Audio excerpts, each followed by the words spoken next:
Hello everyone, welcome to my channel student Sainik academy. आज हम बात करेंगे सीटेट के प्रीवियस ईयर के पेपर के बारे में।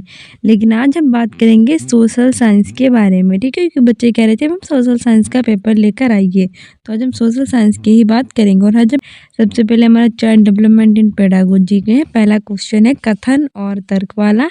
तो हमारा कथन कह रहा है कि बच्चों का शारीरिक विकास महत्वपूर्ण है क्योंकि ये बच्चों के सामाजिक और संज्ञानात्मक विकास को भी प्रभावित करता है। और हमारा तर्क है कि बचपन में विकास के सभी आयाम एक दूसरे से जुड़े हुए हैं तथा एक दूसरे को बेहद प्रभावित करते हैं, ठीक है। तो हमें इसमें से सही विकल्प चुनना है।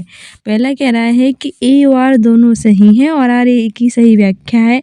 दूसरा कह रहा है कि ए और आर दोनों सही है लेकिन एक ही आर सही व्याख्या नहीं करता है। तीसरा कह रहा है कि ए सही है लेकिन आर गलत है। और चौथा कह रहा है कि ए और आर दोनों गलत हैं। तो हमने ऊपर पढ़ा था ना कि हमें तो दोनों सही लग रहे थे, तो सही आंसर हो जाएगा ऑप्शन ए और आर दोनों सही है और आर एक ही सही व्याख्या है। जैसे ये जरा देख लेते हैं। देखो क्या कह रहा था हमारा कथन कि बच्चों का जो शारीरिक विकास है वो महत्वपूर्ण है क्योंकि बच्चों के सामाजिक और संज्ञानात्मक विकास को प्रभावित करता है। तो बिल्कुल सही बात है, हमारा कथन तो बिल्कुल सही था कि बच्चों का शारीरिक विकास था ही महत्वपूर्ण क्योंकि इससे बच्चों का सामाजिक और संज्ञानात्मक विकास था वो प्रभावित होता था। फिर हमारा तर्क कह रहा था कि बचपन में विकास के सभी आयाम एक दूसरे से जुड़े हुए हैं तथा एक दूसरे को बेहद प्रभावित करते हैं। तो ये भी बिल्कुल सही बात थी कि बचपन में क्या होता है कि विकास के जितने भी आयाम होते हैं वो एक दूसरे से जॉइंट होते हैं और एक दूसरे को बहुत ज़्यादा प्रभावित करते हैं। इस तरह से कथन और तर्क था वो दोनों सही था और सही व्याख्या भी कर रहा था, ठीक है। जरा अपनी व्याख्या देख लेते हैं कि विकास के कुछ सिद्धांत हैं जिसमें से सिद्धांत इस प्रकार हैं। परस्पर संबंध का सिद्धांत, किसी व्यक्ति का विकास जीवन में सभी पहलुओं के संतुलित परस्पर से परिलक्षित होता है। किसी भी पहलू में विकास दूसरे पहलू को भी प्रभावित करता है। परस्पर संबंध के सिद्धांत के अनुसार जो बच्चों का संज्ञानात्मक और सामाजिक विकास होता है उनके शारीरिक स्वास्थ्य, क्षमताएं और अक्षमताएं हैं सबको निर्भर रहता है, ठीक है। यदि बच्चा कुपोषित है तो वह उसके मानसिक स्वास्थ्य, संज्ञानात्मक क्षमताओं, उसके प्रदर्शन आदि को भी प्रभावित करता है, ठीक है। अगर बच्चा कुपोषित होता है, बीमार होता है, तो बच्चों का इससे क्या होता है उसका मानसिक स्वास्थ्य, क्षमताएं, शारीरिक विकास इस सब प्रभावित होता है और उसका सभी तरह से विकास जो होता है वो एक दूसरे को इफेक्ट करता है। अतः इस सिद्धांत से भी निष्कर्ष भी निकाल सकते हैं कि विकास के जितने भी पहलू होते हैं वो एक दूसरे से संबंधित होते हैं और एक दूसरे को प्रभावित करते हैं। इस तरह से और दोनों सही है और आर जो है वो एक की सही व्याख्या करता है, ठीक है। हमारा अगला क्वेश्चन कह रहा है कि विकास का कौन सा सिद्धांत यह सुझाता है कि विकास सिर से शुरू होता है और फिर शरीर के बाकी हिस्सों में आगे बढ़ता है। ऑप्शन ए है समीप दूराभिमुख सिद्धांत, ऑप्शन बी है शीर्षगामी सिद्धांत, ऑप्शन सी है व्यक्तिगत भिन्नताओं का सिद्धांत और ऑप्शन डी है एकरूपता का सिद्धांत। सही आंसर हमारा हो जाएगा ऑप्शन बी शीर्षगामी सिद्धांत, ठीक है। शीर्षगामी सिद्धांत वे सिद्धांत है जो ये बताता है कि विकास जो होता है वो सिर से शुरू होता है। तो वो शीर्ष मतलब सिर और सिर यहाँ पर भी आ रहा तो इसे याद कर लेना शीर्षगामी, ठीक है। शीर्ष मतलब सिर से शुरू होता है और शरीर के बाकी हिस्सों में पहुँचता है, तो शीर्षगामी सिद्धांत कहते हैं। हमारी व्याख्या कह रही है कि बाल विकास दो दिशाओं में होता है, एक सिर से पैर की दिशा में और दूसरा निकट से दूर की दिशा में। विकास कितनी दिशाओं में होता है? दो। पहला तो होता है सिर से आरंभ होता है और पैर की दिशा तक जाता है तो उसे शीर्षगामी कहते हैं। सिर पहले है तो शाशा दोनों में आ रहा है, याद रखना। और दूसरा निकट से दूर जाता है। निकट का मतलब होता है समीप और दूर का मतलब होता है दूर, तो याद करने में कोई दिक्कत ही नहीं है, समीप और दूरस्थ, ठीक है। दोनों सिद्धांत गामक विकास के क्षेत्र में लागू होते हैं और दोनों विकास होते कैसे हैं ये भी देख लीजिए। पहला होता है शीर्षगामी सिद्धांत, यह दर्शाता है कि विकास अनुदैर्ध्य दिशा से आगे बढ़ता है अर्थात ऊपर से नीचे या सिर से पैर तक आगे बढ़ता है। यही कारण है कि बच्चा चलने से पहले सबसे पहले सिर पर नियंत्रण हासिल करता है। बालक जो होता है वो क्या करता है कि चलने से पहले अपना जो सर होता है उस पर नियंत्रण हासिल करता है। क्योंकि जो विकास होता है वो अनुदैर्ध्य दिशा में, ठीक है, यानी कि ऊपर से नीचे या फिर सिर से पैर की ओर बढ़ता है। शीर्षगामी सिद्धांत को और क्या कर सकते हैं? अनुदैर्ध्य दिशा में, ठीक है। अनुदैर्ध्य दिशा में कहाँ से आरंभ होता है? ऊपर से नीचे या सिर से पैर की ओर, ठीक है। इस और दूसरा हमारा होता है समीप और दूरस्थ सिद्धांत। इसमें क्या होता है? ये केंद्र से बाहर की ओर या दूर की ओर जाती है और शरीर के केंद्र के पास के हिस्से से पहले विकसित होती है, फिर छोर विकसित होते हैं। इसीलिए विकास के शुरुआती चरणों में जो बच्चा होता है वो क्या करता है कि छोटी-छोटी जो मांसपेशियाँ या शकलगाम कौशल होते हैं, उनके बजाय जो मौलिक मांसपेशियाँ होती हैं उनका विकास शुरू कर देता है, ठीक है? वो होता है हमारा समीप और दूरस्थ यानी केंद्र से बाहर की ओर या फिर दूर की ओर ये जाता है। अगला क्वेश्चन कह रहा है हमारा कि आनुवांशिक स्वभाव के पूर्व निर्धारित प्रकटीकरण की प्रक्रिया को संदर्भित करता है। ऑप्शन ए है परिपक्वता, ऑप्शन बी है पाड़, ऑप्शन सी है अनुकूलन, ऑप्शन डी है समाजीकरण। सही आंसर हमारा हो जाएगा इसमें ऑप्शन सही आंसर हो जाएगा ऑप्शन ए परिपक्वता के पूर्व निर्धारित प्रकटीकरण की प्रक्रिया को परिपक्वता संदर्भित करता है। हमारी व्याख्या कह रही है कि प्रकृति किसी के आनुवंशिक श्रृंगार को संदर्भित करती है। यह उन लक्षणों, क्षमताओं और योग्यताओं को संदर्भित करती है जो किसी के माता पिता से विरासत में मिले हैं। यह किसी भी कारक को शामिल करती है जो आनुवंशिक जानकारी के पूर्व निर्धारित प्रकटीकरण द्वारा उत्पन्न होता है, ठीक है? इस प्रक्रिया को परिपक्वता के रूप में हम जानते हैं। परिपक्वता क्या तात्पर्य होता है कि आनुवंशिक वंशानुक्रम के कारण किसी व्यक्ति में मौजूद जो लक्षण या फिर संभावनाएं होती हैं उनके प्रकट होने या फिर क्रमिक रूप से खुलने से हैं। यह आनुवंशिक रूप से जो कुछ भी है उसका शुद्ध परिणाम है। ठीक है, हमारा अगला क्वेश्चन कह रहा है कि जीन पियाजे के अनुसार निम्न में से कौन से कारक संज्ञानात्मक विकास की दिशा निर्धारित करते हैं? परिपक्वता, अनुबंधन, सजा की क्रिया, सामाजिक अनुभव। तो बताइए हमारा पहला ऑप्शन कह रहा है कि पहला, दूसरा, चौथा, पांचवा सही है। दूसरा कह रहा है कि दूसरा, तीसरा, चौथा सही है। तीसरा कह रहा है कि तीसरा, चौथा, पांचवा सही है। और चौथा कह रहा है कि पहला, दूसरा, तीसरा, चौथा और पांचवा सही है। तो सही आंसर हमारा उसमें हो जाएगा ऑप्शन। तो इसमें ना आप लोगों को बोनस अंक प्रदान किए गए थे, ठीक है? क्योंकि इसमें बोर्ड ने क्या कहा था कि इसमें बच्चों को बोनस अंक मिलेंगे। क्यों? क्योंकि संज्ञानात्मक विकास जानकारी के मौजूद भंडार में नए तथ्य जो विचार होते हैं उनको जोड़ने से कहीं अधिक होता है। और पियाजे के अनुसार हमारी चिंतन प्रक्रिया मौलिक रूप से बदलती है, हालांकि जो धीरे धीरे जन्म से परिपक्वता तक, क्योंकि हम लगातार विश्व समाज को समझने का प्रयास करते हैं।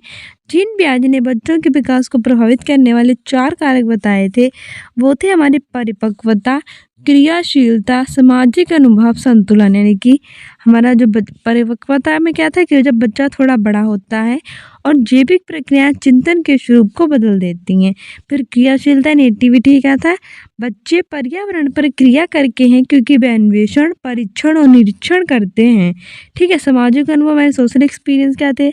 बच्चे संचरण के माध्यम से दूसरों से सीखते हैं। और संतुलन, चिंतन में बुनियादी प्रवृत्तियों के बीच संतुलन की खोज करने की प्रवृत्ति, ठीक है? अगला क्वेश्चन हमारा कह रहा है, इसमें सबको बोनस अंक मिला था। अगला क्वेश्चन हमारा कह रहा है अनुसार उस बच्चे की सोच के बारे में क्या कहा जा सकता है जो मानता है कि जब पानी को एक बर्तन से हम दूसरे में डालते हैं तब पानी की मात्रा बर्तन के अनुसार कम या बढ़ जाती है। मतलब जो बच्चा होता है वो सोचता है कि अगर हमने छोटे बर्तन में पानी डाला तो पानी ज़्यादा कम हो गया, लेकिन हमने बड़े बर्तन में डाला तो पानी ज़्यादा हो गया। जैसा बर्तन होगा वैसे पानी की मात्रा हो जाएगी। तो उसके अनुसार मुझे क्या कहेंगे? पहला है कि बच्चों में संरक्षण का कौशल ही नहीं है। दूसरा है कि बच्चे ने वस्तु स्थायित्व भी हासिल नहीं किया है। तीसरा कह रहा है कि जीववादी सोच बच्चे के विचारों को सीमित करता है। और चौथा कह रहा है कि बच्चा क्रमबद्धता की प्रक्रिया करने में अक्षम है। सही आंसर हमारा इसमें हो जाएगा ऑप्शन ए कि बच्चों में संरक्षण के कौशल नहीं है, यानी कि हैज़ नॉट अटेन्ड कंजर्वेशन, ठीक है? हमारी व्याख्या कह रही है कि पूर्व संक्रियात्मक अवस्था में जो बच्चे होते हैं उनमें विचारों की अपरिवर्तनीयता, संरक्षण की अवधारणा के साथ समस्याओं का सामना करना पड़ता है तथा जो विचार होते हैं उनके केंद्रीकरण से उन्हें संघर्ष करना पड़ता है।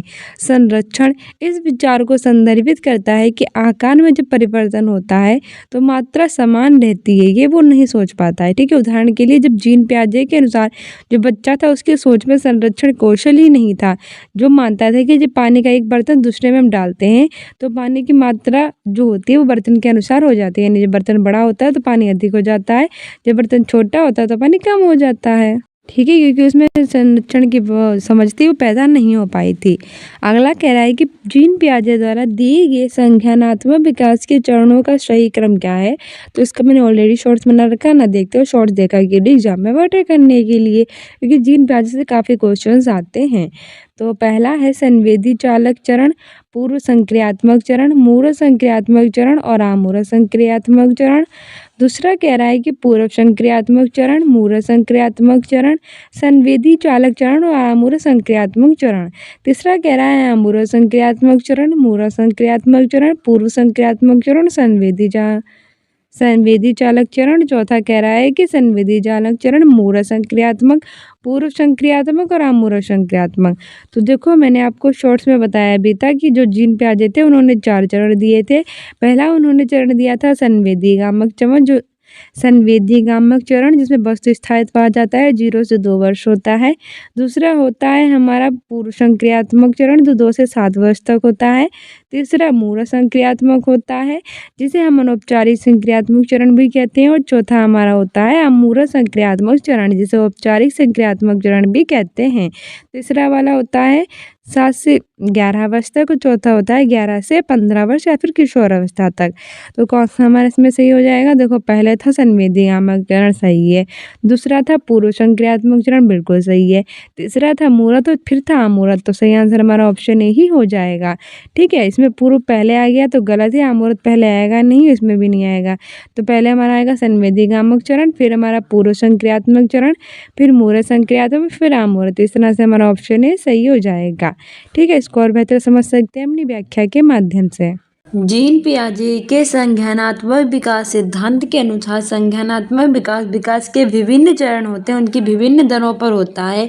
बच्चे और पर्यावरण के बीच परस्पर क्रिया यानी एक दूसरे क्रिया के माध्यम से जो संज्ञान होता है वो विकसित होता है। पियाजे का सिद्धांत न केवल ये समझने पर केंद्रित होता है कि जो बच्चे होते हैं वो कैसे ज्ञान प्राप्त करते हैं, बल्कि बच्चे की बुद्धि की प्रकृति को भी ये समझने पर केंद्रित है। ठीक है, और पियाजे ने संज्ञानात्मक विकास के 4 चरण दिए हैं। कितने चरण दिए हैं? 4 चरण। कौन कौन से? मोस्ट इंपॉर्टेंट एग्जाम में पूछे जाते हैं। पहला है संवेदीगामक चालक चरण, जो कि जन्म से 2 वर्ष तक होता है। दूसरा है पूर्व संक्रियात्मक चरण, जो 2 से 7 वर्ष तक होता है।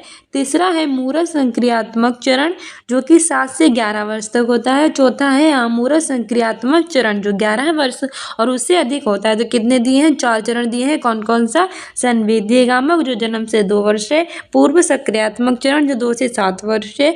मूल संक्रियात्मक चरण, जो 7 से 11 वर्ष है। और अमूल संक्रियात्मक चरण, जो 11 वर्ष या फिर उससे अधिक है। ठीक है, हमारा अगला क्वेश्चन कह रहा है कि नेहा खुद को अपनी माँ द्वारा लाई मिठाई जो मेहमानों के लिए है खाने से रोकती है, यह सोचकर कि खाने से वे पकड़ी जा सकती है। कोहल वर्ग के सिद्धांत के अनुसार नेहा नैतिक विकास की किस अवस्था में है? ऑप्शन ए है यांत्रिक सापेक्षता अभिविन्यास, ऑप्शन बी है सजा और आज्ञाकारिता अभिविन्यास, तीसरा है सार्वभौमिक नैतिक सिद्धांत अभिविन्यास, ऑप्शन डी है अच्छा लड़का अच्छे लड़के अभिविन्यास। सही आंसर हो जाएगा ऑप्शन बी पनिशमेंट एंड ऑबिडेंस और रिटेंशन, यानी कि सजा और आज्ञाकारिता अभिविन्यास। हमारी व्याख्या कह रही है कि कोहल वर्ग ने 3 चरणों या नैतिक तर्क के स्तरों की पहचान की। पहला था पूर्व पारंपरिक, दूसरा था पारंपरिक और तीसरा था उत्तर पारंपरिक। कितने चरण दिए थे नैतिक कोहल? कितने चरण दिए थे कोहल वर्ग ने? 3। कौन कौन से? पूर्व पारंपरिक, पारंपरिक और उत्तर पारंपरिक, जिसमें प्रत्येक को 2 चरणों में इन्होंने विभाजित किया था, यानी कि 3 चरण को 2 विभाजित किया। 3 दूनी 6 स्तर थे और 3 चरण। ठीक है, दिए गए प्रश्न में जो नेहा है वो खुद को अपनी माँ द्वारा लाई गई जो मिठाई है उसको खाने से रोकती है, क्योंकि वो मेहमानों के लिए थी और ये सोचती है कि अगर उसने वो खाई तो वो पकड़ी जा सकती है। तो कोहल वर्ग के सिद्धांत के अनुसार नेहा नैतिक विकास की सज्जा और आज्ञाकारिता विन्यास अवस्था में है। उसे लगता है अगर वो पकड़ी गई तो उससे सजा भी मिल सकती है। ठीक है, सजा और आज्ञाकारिता विन्यास पूर्व पारंपरिक स्तर के नैतिक विकास के किसी के भीतर परिणामों से जो होता है वो निर्धारित होता है, चाहे वो अच्छा हो या फिर बुरा। ठीक है, दंड से बचना और प्राधिकारी के सामने झुकना सकारात्मक रूप से मूल्यवान है। अगला क्वेश्चन कह रहा है कि किसके सिद्धांत के अनुसार बच्चे अपने से ज़्यादा ज्ञान वाले समकक्षी व वयस्कों से अंतःक्रिया करके सीखते हैं? ऑप्शन ए है लेव वाइगोत्स्की, ऑप्शन बी है जीन पियाजे, ऑप्शन सी है हार्वर्ड गार्डनर, ऑप्शन डी है लॉरेंस कोहलबर्ग। तो बताइए वो कौन कौन से हैं जिन्होंने कहा था कि जो बच्चे हैं वो ज्ञान वाले समकक्षी व वयस्कों से ज़्यादा अंतःक्रिया सीखते हैं, ठीक है, अपनों से ज़्यादा। सही आंसर हो जाएगा ऑप्शन ए लेव वाइगोत्स्की। ठीक है, हमारी व्याख्या भी कह रही है कि जो सोवियत संघ मनोवैज्ञानिक है लेव वाइगोत्स्की, उन्होंने सामाजिक सांस्कृतिक सिद्धांत को प्रतिपादित किया और इस सिद्धांत का तात्पर्य ये है कि जो सामाजिक संपर्क होता है वो शिक्षार्थी के विकास में बहुत ज़्यादा महत्वपूर्ण भूमिका निभाता है। लेव वाइगोत्स्की के अनुसार जो बच्चे होते हैं उनके विकास और सीखने में अपने समकक्षी या समवयस्क होते हैं उनके साथ जो बातचीत का होता है वो ज़्यादा महत्वपूर्ण स्थान होता है। ठीक है, बहुत ज़्यादा महत्वपूर्ण महत्व होता है, क्योंकि उनका सिद्धांत हमें इस बात पर जोर देता है कि जो बच्चे होते हैं वो कुशल और जानकार लोगों के साथ बातचीत और सहयोग के माध्यम से अच्छे से सीखते हैं। ठीक है, लेव वाइगोत्स्की ने अपने सिद्धांत में अंतःक्रिया के महत्व के 3 अवधारणाओं को प्रस्तुत किया है। पहले है अधिक जानकार, दूसरी है माचन पाठ और तीसरा है समीपस्थ विकास का क्षेत्र। और काफी बार एग्जाम में पूछा गया है कि जो माचन पाठ है और जो समीपस्थ विकास का क्षेत्र है वो किसने दिया है, वो दिया है लेव वाइगोत्स्की ने। ठीक है, अगला क्वेश्चन कह रहा है कि लेव वाइगोत्स्की के अनुसार निम्न में से किसकी संज्ञानात्मक विकास में महत्वपूर्ण भूमिका है? What place an important role in cognitive development according to Lev Vygotsky? Option A है अनुकूलन, ऑप्शन बी है पुनर्वलन, ऑप्शन सी है सांस्कृतिक परिवेश और ऑप्शन डी है आनुवंशिकता। सही आंसर हमारा हो जाएगा इसमें ऑप्शन सी सांस्कृतिक परिवेश। ठीक है, कल्चरल कॉन्टेक्स्ट कह रही है कि बच्चे विशिष्ट शारीरिक, सामाजिक, सांस्कृतिक, आर्थिक और ऐतिहासिक परिस्थितियों, उनके सामाजिक सांस्कृतिक संदर्भ या फिर जो परिवेश होता है उसमें बड़े होते हैं, जो सभी उनके बचपन जो होता है उसको प्रभावित करेगा। ठीक है, शोध से हमें ये पता चलता है कि बच्चों के सामाजिक सांस्कृतिक परिवेश या उनके विकास पर बड़ा प्रभाव हो सकता है। और लेव वाइगोत्स्की के अनुसार सांस्कृतिक परिवेश में संज्ञानात्मक विकास जो होता है वो महत्वपूर्ण भूमिका है। सांस्कृतिक संदर्भ उस समाज से संबंधित होता है जहाँ बच्चों का जो पालन पोषण होता है वो होता है, और सांस्कृतिक व्यवहार को कैसे प्रभावित करती है, इसे सीखे हुए मूल्य और लोगों के समूह के बीच साझा किए जाने वाले दृष्टिकोण शामिल होते हैं। इसमें विश्वास, अर्थ, रीति रिवाज, विचार, भाषा, मानदंड शामिल हैं। तो इसमें क्या शामिल है? विश्वास, अर्थ, रीति रिवाज, विचार, भाषा और मानदंड। ठीक है, हमारा अगला क्वेश्चन कह रहा है 10वें नंबर का कि हार्वर्ड गार्डनर के बुद्धि के सिद्धांत में शरीर और वस्तुएं दोनों को कुशलतापूर्वक उपयोग करने की क्षमता को कौन सी बुद्धि कहा जाता है? ऑप्शन ए है तर्क गणितीय बुद्धिमत्ता, ऑप्शन बी है शारीरिक गति संवेदात्मक बुद्धि, ऑप्शन सी है अंतर्व्यक्तित्व बुद्धि और जो ऑप्शन डी है भाषाई बुद्धि। सही आंसर इसमें हमारा हो जाएगा ऑप्शन बी शारीरिक गति संवेगात्मक बुद्धि। ठीक है, हमारी व्याख्या कह रही है कि मनोवैज्ञानिक जो हार्वर्ड गार्डनर थे उन्होंने बहुबुद्धि का सिद्धांत प्रस्तुत किया। तो बहुबुद्धि का सिद्धांत किसने दिया था? हार्वर्ड गार्डनर ने। इस तरह से क्वेश्चन हम कम्युनिटी पोस्ट में पूछते हैं तो आंसर दिया कीजिए, जिसमें उन्होंने निर्धारित किया है कि बुद्धि के जो होते हैं वो 8 विशिष्ट प्रकार हैं। और मैंने आपको बताया था कि कई लोग 7 मानते हैं, कई लोग 8, कई लोग 9 और कोई लोग 10, लेकिन एनसीईआरटी जो आपकी है जिसके आपके जो क्वेश्चन पूछे जाते हैं उसने 8 माने, तो 8 ही आप भी मानिएगा। उन्होंने कहा है कि हार्वर्ड गार्डनर की बुद्धि के सिद्धांत में शरीर और जो वस्तुएं होती हैं दोनों को कुशलतापूर्वक हम उपयोग करने की जो क्षमता होती है वो क्या कहलाती है? शारीरिक गति संवेगात्मक बुद्धि। ठीक है, शारीरिक गति संवेगात्मक बुद्धि जो वस्तुएं होती है उसमें हेरफेर करने के लिए और जो विभिन्न प्रकार के शारीरिक कौशल होता है उपयोग करने की जो होती है वो क्षमता होती है। इस बुद्धिमत्ता में मानव का जो शरीर होता है वो मिलन के माध्यम से समय की भावना और जो कौशल की पूर्णता होती है वो भी शामिल होती है। इसमें कौन कौन आते हैं? एथलीट, नर्तक, सर्जन, शिल्पकार। ये अच्छी तरह से विकसित शारीरिक गति बुद्धि का प्रदर्शन है। तो पूछ लेगा एथलीट है, नर्तक है, सर्जन है, शिल्पकार है, इसमें कौन सी प्रकार की बुद्धि है? शारीरिक गतिज बुद्धि है। ठीक है, अगला क्वेश्चन कह रहा है कि दृश्य स्थानिक बुद्धि में क्या शामिल है? ऑप्शन ए है कि छवियों और चित्रों में सोचने की क्षमता, सटीक और अमूर्त रूप से कल्पना करने की क्षमता, दूसरा है कि ले, ताल, मीटर, स्वर, माधुर्य के प्रति संवेदनशीलता, तीसरा है कहानियों और कविताओं को समझने व गढ़ने की क्षमता, और चौथा है प्राकृतिक रूपों जैसे जानवरों और पौधों की प्रजातियों और चट्टानों और पर्वत प्रकारों को वर्गीकृत करने की क्षमता। सही आंसर हमारा हो जाएगा इसमें ऑप्शन ए छवियों और चित्रों में सोचने की क्षमता, सटीक और अमूर्त रूप से कल्पना करने की क्षमता। ठीक है, हमारी व्याख्या कह रही है कि बहुबुद्धि यानी कि मल्टीपल इंटेलिजेंस का सिद्धांत जिसमें 8 अलग अलग प्रकार की बुद्धि शामिल है, एक अमेरिकी मनोवैज्ञानिक है हार्वर्ड गार्डनर, उनके द्वारा प्रतिपादित किया गया है। ठीक है, तो पूछेगा कि मल्टीपल इंटेलिजेंस का सिद्धांत किसने दिया, तो वो दिया हार्वर्ड गार्डनर ने। कितने प्रकार की बुद्धि दी, तो 8 प्रकार की थी। कहाँ के थे, अमेरिकी मनोवैज्ञानिक थे।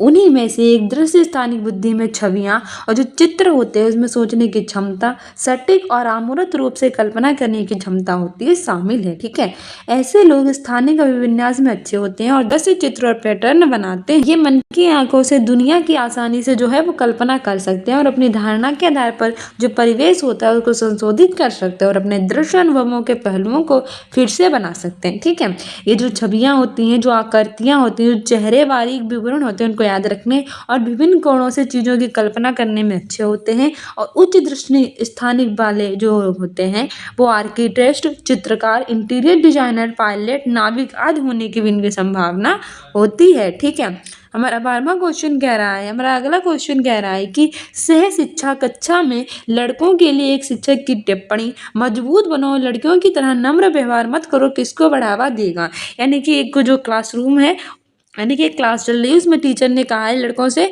कि तुम मजबूत बनो, तुम लड़कियों की तरह क्या नम्र नम्र व्यवहार कर रहे हो, ऐसा नहीं करना चाहिए क्योंकि तुम तो लड़के हो। तो ये क्या दर्शाता है, तो क्वेश्चन काफ़ी पूछते जाते हैं, इंपॉर्टेंट है। ऑप्शन ए है जेंडर समता, ऑप्शन बी है जेंडर रूढ़िवादिता, ऑप्शन सी है जेंडर भूमिका और ऑप्शन डी है जेंडर समानता। सही आंसर हो जाएगा ऑप्शन बी, जेंडर रूढ़िवादिता। एक टीचर ने जब ये कहा लड़कों से कि तुम मजबूत बनो, तुम लड़कियों की तरह नम्र व्यवहार मत करो, तो मतलब ये है कि जो बहुत सालों से ये धारणा चली आ रही है कि जो लड़कियां होती हैं वो नम्र होती हैं, लड़के मजबूत होते हैं, तो वो उसी को दर्शा रही है। ठीक है, जेंडर रूढ़िवादिता को प्रोत्साहन दे रहा है, जो बिल्कुल गलत है। हमारी व्याख्या कह रही है कि जेंडर रूढ़िवादिता किसी व्यक्ति के बारे में उसके लिंग के आधार पर बनाई गई जो धारणा है, जो समाज में उसकी विशेषताएं, व्यवहार और जो जिम्मेदारियां होती हैं उनको लिंग के अनुसार जो है वो परिभाषित करती हैं। जैसे उदाहरण है, सह शिक्षा कक्षा में जो लड़के होते हैं उनके लिए शिक्षक की टिप्पणी है कि मजबूत बनो और लड़कियों की तरह नम्र व्यवहार मत करो। ये दर्शाता है कि जेंडर रूढ़िवादिता है। ठीक है, मतलब लड़के जो होते हैं वो मजबूत होते हैं, लड़कियां नम्र होती हैं, तो ये जेंडर रूढ़िवादिता को दर्शाता है।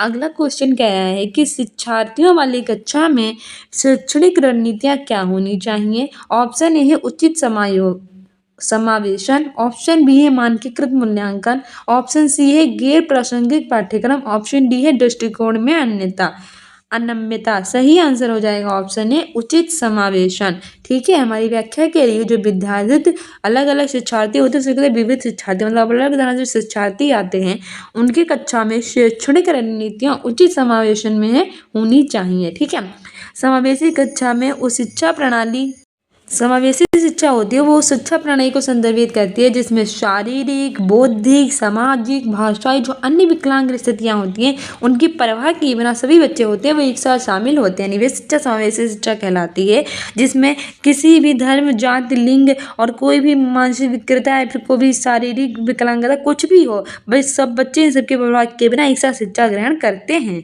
ठीक है, विभिन्न शिक्षार्थियों के साथ एक समावेशी कक्षा में सहकर्मी स्वीकृति की सुविधा के लिए सहयोगी अधिगम और समावेशकों को सीखने की सक्रिय रूप से बढ़ावा दिया जाना चाहिए। मतलब इसके लिए क्या करना चाहिए कि उसमें सहयोगी अधिगम को बढ़ाना देना चाहिए, साथ में सबको कार्य करना चाहिए। ठीक है, उचित समावेशन द्वारा कक्षा में सहयोगी अधिगम सीख सकते हैं और ये किसके द्वारा सीख सकते हैं, उचित समावेशन के द्वारा। अगला क्वेश्चन कह रहा है कि which of the following is an important aspect related to assessment for learning, यानी सीखने के लिए मूल्यांकन का एक महत्वपूर्ण पहलू क्या है। पहला है कि मूल्यांकन की किसी एक ही रणनीति से बच्चे की प्रगति व अधिगम की संपूर्ण जानकारी का पता किया जा सके। Single strategy for assessment can provide complete information about the child's progress and learning. दूसरा कह रहा है कि सीखने में होने वाले बदलाव का अवलोकन करता है। It serves to observe changes learning progress over time. तीसरा कह रहा है कि बच्चों की व्यक्तिगत व विशिष्ट ज़रूरतों को नहीं पहचानता। It does not identify individual and specific needs of all children. चौथा कह रहा है कि शिक्षकों को मानसिक मंदबुद्धि वाले बच्चों को पहचानने में मदद करता है। It helps teachers to identify children who are mentally retired. तो सही आंसर हमारा इसमें हो जाएगा ऑप्शन बी, ये सीखने में होने वाले जो बदलाव है उनका अवलोकन करता है, यानी कि it serves to observe changes learning progress over time. हमारी व्याख्या कह रही है कि जो मूल्यांकन होता है वो सीखने की प्रक्रिया में सुधार के उद्देश्यों के लिए जानकारी को एकत्र करने, प्राप्त करने और उपयोग करने की एक प्रक्रिया होती है। मूल्यांकन छात्र के सीखने की क्षमता का निर्णय लेने के लिए जानकारी एकत्र करने का एक व्यवस्थित तरीका है और सीखने के लिए मूल्यांकन का एक महत्वपूर्ण पहलू होता है सीखने में होने वाले जो बदलाव होते हैं, जब हम सीखते हैं तो वो क्या क्या चेंजेस हो रहे हैं उसका हम अवलोकन करें यानी ऑब्जर्वेशन करें। इस मूल्यांकन में शिक्षण और सीखने की प्रक्रिया के दौरान बच्चों की प्रगति होती है, उसकी निगरानी करें, उनकी सीखने की जरूरत होती है उनको जानने और उचित रणनीति का चयन करके अंतर को भी भरने में मदद करता है। अगला क्वेश्चन कह रहा है कि मूल्यांकन का उद्देश्य क्या होना चाहिए। Aim of assessment should be to, option A है कि छात्रों में भय और तनाव पैदा करें, induce fear and stress in the students, हटा दो क्योंकि छात्रों में कभी भी भय और तनाव पैदा नहीं करना चाहिए। दूसरा कह रहा है कि असुरक्षा और हीनता की भावना पैदा करें, create feeling of insecurity and inferiority, कितना बकवास है इसको भी हटा दो क्योंकि असुरक्षा और हीनता की भावना हमें कभी नहीं पैदा करनी, हमें इसमें सुरक्षा की भावना पैदा करनी चाहिए ना कि असुरक्षा। तीसरा कह रहा है कि छात्रों के बीच तुलना करें, इनेबल कंपैरिजन अमंग स्टूडेंट्स, ये भी हटा दो, ये भी बहुत ही बेकार है कि कभी भी छात्रों में क्या है कि तुलना उनके बीच नहीं करनी चाहिए। ठीक है, सही आंसर हो जाएगा ऑप्शन डी, सीखने सिखाने की प्रक्रिया में सहायता करना, add in the process of teaching learning. ठीक है, बहुत ही अच्छा हमारा है कि बच्चों की हमें सहायता करनी चाहिए सीखने सिखाने की प्रक्रिया में। हमारी व्याख्या कह रही है कि मूल्यांकन का उद्देश्य जो छात्र होते हैं उनके सीखने में जो अंतराल की पहचान करके अधिगम की प्रक्रिया में अभ्यर्थियों का समर्थन करने के तरीकों का पता लगाना है। मतलब क्या होता है कि छात्र जो हैं वो क्यों नहीं सीख पा रहे हैं या क्यों सीखने में उन्हें इतनी देरी हो रही है, तो उसके अंतराल का पहचान करके उनके में समर्थन करना। ठीक है, और छात्रों के सीखने का जो अंतराल होता है उसको कम करना और कौन से उपचारात्मक उपाय उपयुक्त होने चाहिए जिसको जारी रखने या सुधारने की आवश्यकता है। मूल्यांकन का उद्देश्य जो होता है वो सीखने सिखाने की प्रक्रिया में सहायता करना होना चाहिए। ठीक है, अगला क्वेश्चन कह रहा है हमारा कथन और तर्क वाला है, समावेशी शिक्षा से केवल विशेष बच्चे ही लाभान्वित होते हैं। जो समावेशी शिक्षा होती है इससे क्या होता है कि जो विशेष बच्चे होते हैं वही लाभान्वित होते हैं, यानी उसे ही फायदा होता है। और तर्क दे रहा है कि समावेशी शिक्षा की अवधारणा इस दर्शन पर आधारित है कि केवल कुछ बाधित वाले शिक्षार्थियों की जरूरतों को ही पोषित किया जाए। तो ये तो हटा दो, समावेशी शिक्षा में केवल विशेष बच्चे होते हैं वो नहीं होते हैं लाभ, उनका लाभ जो होता है वो सभी बच्चों को होता है, तो ये तो गलत हो गया कथन। और तार्क जो है कह रहा है कि समावेशी शिक्षा की अवधारणा इस दर्शन पर आधारित है केवल कुछ बाधित वाले विद्यार्थियों की जरूरतों को ही जरूर पूरा किया जाए, तो ये भी गलत है। दोनों ही ऑप्शन हमारे गलत लग रहे हैं, तो हमें सही विकल्प चुनना है। तो बताइए, पहला है कि ये और दोनों सही है और सही व्याख्या करता है, तो हमने देखा था कि दोनों गलत है तो हट जाएगा। दूसरा भी कह रहा है कि और दोनों सही है तो नहीं सही है। तीसरा कह रहा है कि ये सही है तो ये भी गलत हो जाएगा। सही आंसर हो जाएगा ऑप्शन डी, क्योंकि ए और आर जो थे वो दोनों गलत थे।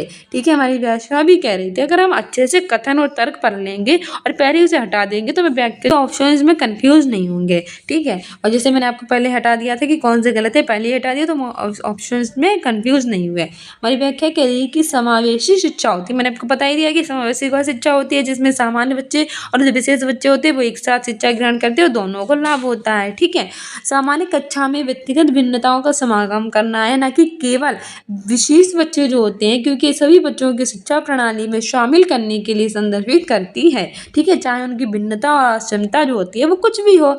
इस प्रकार कथन ए जो होता है वो गलत होता है और समावेशन का दर्शन इस आधार पर बनाया गया है कि जो सभी छात्र होते हैं उनकी अद्वितीय क्षमताओं के लिए महत्व दिया जाना चाहिए। ठीक है, और ये ऐसी शिक्षा प्रणाली को संदर्भित करती है जो सभी बच्चों को उनकी शारीरिक, बौद्धिक, सामाजिक, भावनात्मक, भाषाई और अन्य स्थितियां होती हैं उनकी परवाह किए बिना समायोजित करती है। इस प्रकार हम तर्क भी गलत है, अतः हम कह सकते हैं कि ये और दोनों गलत हैं। ठीक है, 7वां क्वेश्चन कह रहा है कि to create to students from disadvantage background teachers should practice, वंचित पृष्ठभूमि के जो छात्र होते हैं उनका समायोजन करने के लिए शिक्षकों को किसका पालन करना चाहिए। ऑप्शन ए है सामाजिक बहिष्करण, ऑप्शन बी है सामाजिक हस्यीकरण, ऑप्शन सी है मानकीकृत पाठ्यक्रम, ऑप्शन डी है विभेदित निर्देश। सही आंसर हमारा हो जाएगा इसमें ऑप्शन डी। ठीक है, विभेदित निर्देश। हमारी व्याख्या कह रही है कि उचित पृष्ठभूमि के छात्रों का समायोजन करने के लिए जो शिक्षक होते हैं उनको विभेदित निर्देशों का पालन करना चाहिए। एक जो समावेशी कक्षा होती है उसमें अलग अलग योग्यताओं के, संस्कृतियों के, शारीरिक और मानसिक जो स्वास्थ्य और अक्षमता वाले कई शिक्षार्थी होते हैं, वो होते हैं उनका सम्मान करते हुए एक शिक्षक होते हैं उसे क्या करना चाहिए कि चुनौतीपूर्ण पिछड़े दिव्यांग बच्चों सहित सभी के लिए जो समान शिक्षा है वो देनी होती है। ठीक है, विभेदित निर्देशात्मक रणनीतियों का उपयोग करना और व्यक्तिगत छात्रों की सीखने की जो गति होती है उसका सम्मान करना होता है। इस प्रकार हम विचार कर सकते हैं कि जो विभिन्न शिक्षण श्रेणियाँ होती हैं, विविध कक्षाएं यानी अलग अलग कक्षाओं में छात्रों के सीखने को सुविधा प्रदान करती हैं। ठीक है, अगला क्वेश्चन कह रहा है कि निम्नलिखित में से कौन सा शारीरिक विकलांगता से जूझते विद्यार्थियों के लिए गतिशीलता सहायक तकनीक का उदाहरण है। ऑप्शन ए है पहिया कुर्सी, ऑप्शन बी है बड़ी मुद्रण वाली किताबें, ऑप्शन सी है शब्द विश्वाणी वाला सॉफ्टवेयर, ऑप्शन डी है स्पर्श सामग्री। सही आंसर हमारा हो जाएगा इसमें ऑप्शन ए पहिया कुर्सी यानी कि व्हील चेयर। हमारी व्याख्या करिए कि सामान्य अर्थों में शारीरिक गति विकलांगता ऐसी शारीरिक और मानसिक अक्षमता है जिसके चलते कोई व्यक्ति होता है वह सामान्य व्यक्तियों की तरह कोई भी कार्य होता है उसको करने में वह अक्षम होता है, नहीं वो अच्छे से उस कार्य को नहीं कर पाता है जैसे सामान्य व्यक्ति कर लेते हैं। शारीरिक गति विकलांगता से जूझ रहा जो विद्यार्थी होता है उसके लिए गतिशीलता सहायक तकनीक का उदाहरण है पहिया कुर्सी यानी कि व्हील चेयर। ठीक है, शारीरिक गति विकलांगता वाले छात्रों के सफल समावेशन के लिए एक सुलभ बुनियादी ढांचे की हमें आवश्यकता होती है, क्योंकि समावेश तभी सफल होगा जब विद्यालय बच्चों के सीखने की जरूरतों के लिए उचित रूप से प्रतिक्रिया करेंगे। यानी समावेशी शिक्षा तभी सफल हो पाएगी जिसमें जितने भी बच्चे होंगे वो सभी उनकी जरूरतों को पूरा किया जाए। ठीक है, भूतल पर कक्षा आवंटित करने का प्रावधान उन्हें विभिन्न शिक्षण गतिविधियों में आसानी से भाग लेने और स्वतंत्र रूप से एक स्थान से दूसरे स्थान पर पहुंचने में मदद करेगा। ठीक है, इसलिए भूतल पर हमें कक्षाएं उपलब्ध करानी चाहिए, ना कि हमें डबल मंजिला 3 मंजिला पर क्लासेस लेनी चाहिए, इससे बच्चों को दिक्कत होगी। ठीक है, अगला क्वेश्चन कह रहा है कि गणितीय अवधारणाओं और गणना में कठिनाइयाँ किन छात्रों की विशिष्ट विशेषताएं हैं। ऑप्शन ए है गुणज वैकल्य, ऑप्शन बी है पठन वैकल्य, तीसरा हमारा है लेखन वैकल्य और चौथा हमारा है स्वलीनता। तो हमारा बताइए डिसकैलकुलिया है कि डिसलेक्सिया है कि डिसग्राफिया है कि ऑटिज्म है। ठीक है, इंग्लिश में भी इसे याद रखना क्योंकि इंग्लिश में भी सब क्वेश्चन पूछ लेता है। तो हमारा सही आंसर हो जाएगा ऑप्शन है गुणज वैकल्य। मैंने आपको बताया था यहाँ पे मैथोमेटिक यानी कि गणित की बात हो तो गा से गणित, गा से गुणज, मैथोमेटिक इसे हम डिसकैलकुलिया कहते हैं। कैलकुलेटर जो होता है वो मैथ में ही प्रयोग होता है, तो जहाँ पे मैथोमेटिकल या फिर गणितीय हो वहाँ पे गुणज या फिर डिसकैलकुलिया होगा। ठीक है, तो ऑप्शन ए सही हो जाएगा। पढ़ने से संबंधित होता है डिसलेक्सिया होता है। ठीक है, और लिखने से संबंधित होता है डिस्ग्राफिया होता है, लेकिन ठाके से मैथमेटिक्स यानी गणित से संबंधित तो डिसकैलकुलिया हो जाएगा। गणितीय अवधारणाओं और गणना में कठिनाई गुणज वैकल्य वाले छात्रों की विशेषताएं होती है। साथ लिखना, इसमें भी गणित आ रहा है और इसमें भी गणित आ रहा है। ठीक है, गणितीय और गुणज, ठीक है, गुणा भाग करते हैं। डिसकैलकुलिया ये होते हैं गुणज वैकल्य, ये गणितीय अक्षमता होती है। इसमें शिक्षार्थी जो होता है वो सही से जो गुणज वैकल्य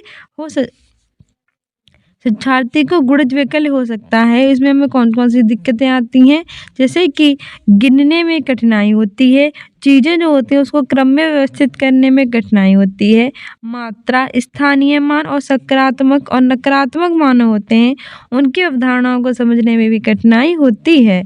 ठीक है, अगला क्वेश्चन कह रहा है कि रचनात्मक बच्चों की विशिष्ट पहचान विशेषताओं में शामिल है। ऑप्शन ए है विचारों की अनम्यता, ऑप्शन बी है ऊब के लिए उच्च सहिष्णुता, ऑप्शन सी है जटिलता के लिए वरीयता और ऑप्शन डी है अविचारी सोच। सही आंसर हमारा इसमें हो जाएगा ऑप्शन सी, जटिलता के लिए वरीयता। ठीक है, प्रेफरेंस फॉर कॉम्प्लेक्सिटी। हमारी व्याख्या कह रही है कि रचनात्मक बच्चे वे होते हैं जो कई क्षेत्रों में उच्च प्रदर्शन क्षमता दिखाते हैं, जैसे कि कलात्मक और रचनात्मक कार्य, नेतृत्व की गुणवत्ता, अवलोकन की उत्सुकता आदि। ठीक है, ऐसे कहते हैं रचनात्मक बच्चे जो हर क्षेत्र में अपने आप की क्रिएटिविटी दिखाते हैं, चाहे वो कोई भी हो, जैसे कि नेतृत्व करने की बात हो, गुणवत्ता की बात हो, अवलोकन करने में उत्सुकता हो, इन सब में। ठीक है, मौलिक विचार और व्यक्तियों का होना, असंभव जो चीज़ें होती हैं उनके भी संबंध का होना, जिज्ञासा, बहिमुखी और स्वभाव में महत्वाकांक्षी होना और जल्दी से सोचने और समस्याएं जो होती हैं उनको नए नवीन तरीके से हल करने में रुचि का होना और जटिलता के लिए वरीयता का होना। ठीक ठीक है, हमारी अगला क्वेश्चन कह रहा है कि अर्थपूर्ण अधिगम में क्या सम्मिलित है, यानी कि meaningful learning involves option A पुरस्कार और दंड का प्रावधान, ऑप्शन बी है एक दूसरे के साथ बातचीत करने के अवसर, तीसरा कह रहा है कि सीखने के तरीके पर विचार और चौथा कह रहा है साथियों के साथ प्रतिस्पर्धा के अवसर। सही आंसर एक दूसरे से बातचीत करने के अवसर और सीखने के तरीकों पर विचार। इसमें भी आपको बोनस अंक मिले थे। ठीक है, हमारी व्याख्या कह रही है कि अर्थपूर्ण अधिगम यह महसूस कराता है कि किसी भी अवधारणा, कोई भी विचार, कोई भी सिद्धांत, सूत्र या तर्क के सभी भाग होते हैं वो एक साथ होते हैं। इसमें विश्लेषण, गहन चिंतन और समस्या समाधान की प्रक्रिया है वो शामिल है। अधिगम के दौरान जो शिक्षक होते हैं उनको सूचना का विश्लेषण करने में मदद करनी चाहिए ताकि जो छात्र है उसके बारे में सोच सके और गहन चिंतन है उसको विकसित कर सकें। ठीक है, क्योंकि क्या होगा कि जब बच्चे गहन चिंतन करने लगेंगे तो कोई भी समस्या है उसके समाधान में उनका उपयोग भी करना जान जाएंगे। और अर्थपूर्ण अधिगम में शामिल है एक दूसरे के साथ बातचीत करने के अवसर और सीखने के तरीकों पर विचार। ठीक है, अगला क्वेश्चन कह रहा है हमारा शिक्षार्थी केंद्रित दृष्टिकोण वे है जहाँ पाठ्य पुस्तक सभी सीखने का केंद्र है। और हमारा तर्क कह रहा है कि माध्यमिक विद्यालय में छात्र सबसे अच्छा सीखते हैं जब पाठ्य पुस्तक को पुनः पेश करने के लिए कहा जाता है। तो सही विकल्प कौन सा है इसमें से? पहला कह रहा है कि ये और दोनों सही हैं और आर एक की सही व्याख्या करता है। दूसरा कह रहा है कि ये और दोनों सही हैं और लेकिन एक की सही व्याख्या आर नहीं करता है। तीसरा है कि ये सही है लेकिन आर गलत है। और चौथा कह रहा है कि और दोनों गलत हैं। सही आंसर हमारा हो जाएगा इसमें ऑप्शन डी। ठीक है, ए और आर दोनों गलत है, यानी कि दोनों जो हमारे ऊपर दिए गए थे वो गलत थे। हमारी व्याख्या कह रही है कि शिक्षार्थी केंद्रित दृष्टिकोण में शिक्षार्थी या फिर बच्चे शैक्षिक कार्यक्रम होता है उसका मुख्य केंद्र बिंदु होते हैं। ठीक है, ना कि इसमें होती है पाठ्य पुस्तक। इसका समग्र लक्ष्य जो होता है वो बच्चों का सर्वांगीण विकास यानी पूरा विकास करना है, ना कि केवल ज्ञान प्राप्त करना। इस प्रकार ये कथन गलत है कि जो माध्यमिक विद्यालय उसमें छात्र सबसे अच्छा सीखते हैं जब पाठ्य पुस्तक को पुनः पेश करने के लिए कहा जाता है। तो तर्क भी गलत होगा क्योंकि वर्ष 2005 में एनसीएफ ने नेशनल करिकुलम फ्रेमवर्क ने स्पष्ट कर दिया था कि जो विद्यार्थी होते हैं उनके सीखने की क्रिया में उनकी भागीदारी सीखने के श्रेष्ठतम परिणाम पाने की कुंजी। इस तरह ए और दोनों गलत हैं। ठीक है, अगला क्वेश्चन कह रहा है कि एक सामाजिक रचनात्मक कक्षा में अधिगम in a socio constructivist classroom learning. Option है कि बच्चों के व्यवहार में स्थायी रूप से मापने योग्य परिवर्तन है। दूसरा कह रहा है कि ज्ञान के सह निर्माण की एक प्रक्रिया है। तीसरा कह रहा है कि एक उद्दीपन और प्रतिक्रिया के युग्म से होता है। और चौथा कह रहा है कि तब होता है जब बच्चों को सकारात्मक पुनर्बल पेश किया जाता है। सही आंसर हमारा ऑप्शन बी, ज्ञान के सह निर्माण की एक प्रक्रिया है। ठीक है, हमारी व्याख्या कह रही है कि एक सामाजिक रचनात्मक कक्ष में अधिगम ज्ञान के सह निर्माण की एक प्रक्रिया है। सामाजिक रचनात्मक परिप्रेक्ष्य की विशेषताएं इस प्रकार हैं कि ज्ञान पूरी तरह से ज्ञात और निश्चित नहीं है। अधिगमकर्ता अनुभवों के माध्यम से ज्ञान के व्यक्तिगत निर्माण में सक्रिय भूमिका निभाता है। अधिगम एक सामाजिक प्रक्रिया है जिसमें जो अधिगमकर्ता होता है वो ऐसे अर्थ का निर्माण करता है जो कि पूर्व ज्ञान और नवीन अधिगम की घटनाओं का अंतःक्रिया शिक्षकों की मदद से प्रभावित होता है। यह अधिगमकर्ता की विशिष्टता और जटिलता को भी स्वीकार करता है। ठीक है, अगला क्वेश्चन कह रहा है कि अधिगम के लिए उचित कक्षा वातावरण आधार होने चाहिए। ऑप्शन ए है अनुकूलन और पुनर्बलन के सिद्धांत। ऑप्शन बी है प्रतिस्पर्धा और व्यक्तिवाद। ऑप्शन सी है सहयोग और सौहार्दात्मक। ऑप्शन डी है पृथक्करण और नामीकरण। ये तो गलत हो जाएगा, ये तो नहीं होनी चाहिए, प्रतिस्पर्धा भी नहीं होनी चाहिए। और ये सही आंसर हो जाएगा ऑप्शन सी, सहयोग और सकारात्मक। ठीक है, कक्षा का वातावरण उन महत्वपूर्ण कारकों में से एक होता है जो अर्थपूर्ण अधिगम के लिए उत्तरदायी हैं। बच्चे अच्छे से सीखें, अपनी सारी इंद्रियों को खोलकर सीखें। कोई भी बच्चे अपनी इंद्रियों के माध्यम से अच्छे से सीखें तो उसके लिए मैं अर्थपूर्ण अधिगम के लिए उत्तरदायी क्या होता है? वातावरण वहाँ का। ठीक है, कक्षा का वातावरण अधिगम और अवधारणा के प्रति छात्र की रुचि और जिज्ञासा होती है उसको तय करता है। और कक्षा का वातावरण कैसा होना चाहिए? सहयोगात्मक होना चाहिए, सकारात्मक होना चाहिए। अधिगम के लिए उचित कक्षा वातावरण होने चाहिए, यानी सब एक दूसरे की हेल्प करते हो, एक दूसरे से ज़्यादा गुस्सा मारपीट ये सब नहीं होनी चाहिए। ठीक है, एक दूसरे के साथ अच्छे से पढ़ते हो। उच्च छात्र सहभागिता और भागीदारी पर ज्ञान केंद्रित वाला होना चाहिए, सहभागी और सहयोगी होना चाहिए, शिक्षार्थी और सहयोगी होना चाहिए। शिक्षार्थी ये भी जानते हैं कि कक्षा का वातावरण सकारात्मक होने पर उन्हें व्यक्तिगत रूप से महत्व दिया जाता है। ठीक है, अगला क्वेश्चन कह रहा है हमारा कथन और तर्क वाला कि मध्य विद्यालय के बच्चों को सेहत अनुमान लगाने के लिए प्रोत्साहित करना और उन्हें विभिन्न तरीकों की तलाश करने के लिए प्रोत्साहित करना कोई भी समस्या समाधान है उसको कौशल को बढ़ावा देने के लिए एक प्रभावी रणनीति है। तो ये तो हमारा सही है।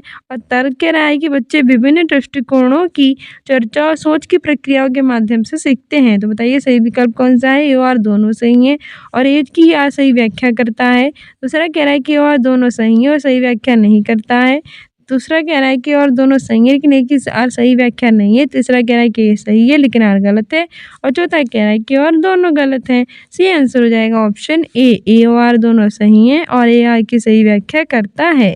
ठीक है, हमारी व्याख्या भी कह रही है कि मध्य विद्यालय के बच्चों को सेहत अनुमान लगाने के लिए हमें प्रोत्साहित करना चाहिए और विभिन्न तरीकों की तलाश करने के लिए उन्हें प्रोत्साहित करना कोई भी समस्या समाधान कौशल है उसको बढ़ावा देने के लिए एक प्रभावी रणनीति है, क्योंकि जो बच्चे होते हैं वो विभिन्न दृष्टिकोणों की चर्चा और सोच की प्रक्रियाओं के माध्यम से सीखते हैं। समाधान उचित कौशलों और व्यवस्थित रूप से लागू करके जो समस्याएं होती हैं उनको पहचानने में और फिर उसका हल करने की क्षमता है, जिसे हम जो जानते हैं उसे जो नहीं जानते उसे खोजने के लिए तैयार रहते हैं। तैयार दोनों सही और सही व्याख्या कर रहा है।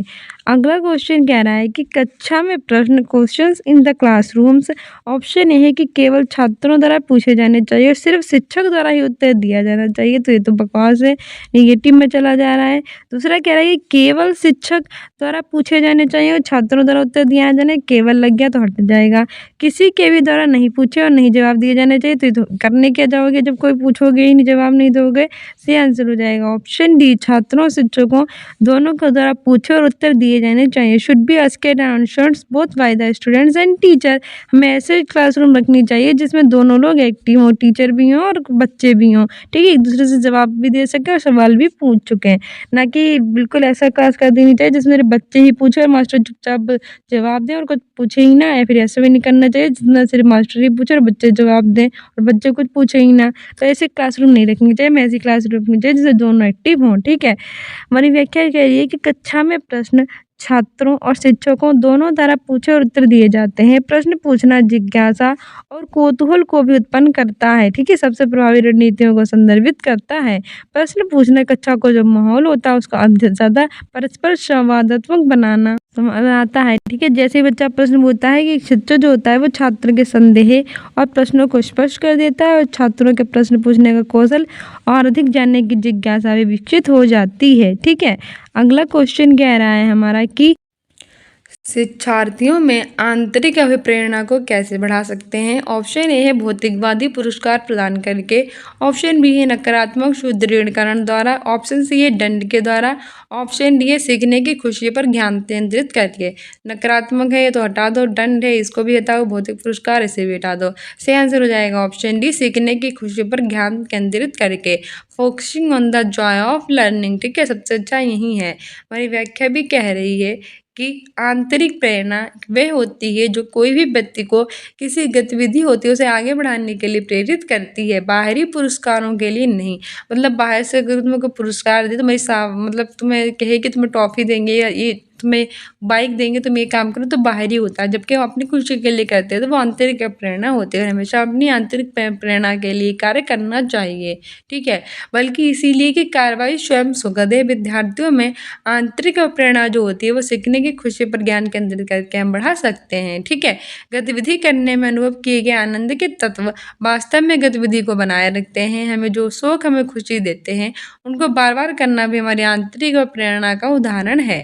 अगला क्वेश्चन कह रहा है कि मध्य विद्यालय के छात्र किन प्रक्रियाओं के द्वारा ज्ञान का निर्माण करते हैं और अर्थ निकालते हैं।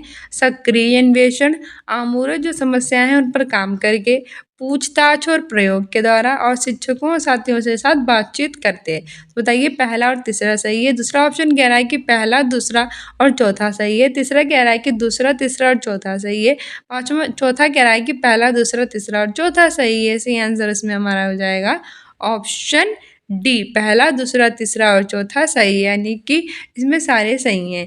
मध्य विद्यालय के जो छात्रों के रूप में ज्ञान संग्रह को एक हम ऐसी प्रक्रिया के रूप में परिभाषित कर सकते हैं जिसमें शिक्षक और शिक्षार्थी होते हैं, उनकी सक्रिय भागीदारी शामिल हो। ठीक है, वो अगर कोई कार्य करे तो सक्रिय होकर करे, ना कि निष्क्रिय होकर। ठीक है, एक्टिव होना चाहिए बच्चा, जो कुछ नया सीखने की जिज्ञासा और प्रेरणा से प्रेरित होता है और अर्थ निकालता है, जैसे कि सक्रिय अन्वेषण, आमूल समस्याएं होती हैं उन पर काम करके, पूछताछ और प्रयोग करके, और शिक्षक और साथियों के साथ बातचीत करके। ठीक है, अगला क्वेश्चन कह रहा है कि शिक्षकों को चाहिए कि वे बच्चों की योग्यता को डेस और असफलता को डेस के रूप में सोचने के लिए प्रोत्साहित करें। तो पहला कह रहा है कि स्थायी, शर्मनाक और अपमानजनक, तो सबसे पहला निगेटिव है, इसे हटा दो। शर्मनाक, अपमानजनक कभी नहीं होगा। वृद्धिशील, सुधार के अवसर में हो सकता है। स्थायी, सुधार के अवसर में। और जो होता है वृद्धिशील, शर्मनाक, अपमानजनक, ये तो गलती है, तो ये भी स्थायी नहीं हो सकता। तो सही आंसर हो जाएगा ऑप्शन बी, वृद्धिशील और सुधार के अवसर पर। ठीक है, नेगेटिव वाले हटाते जाओगे तो आंसर आपको मिल जाएगा।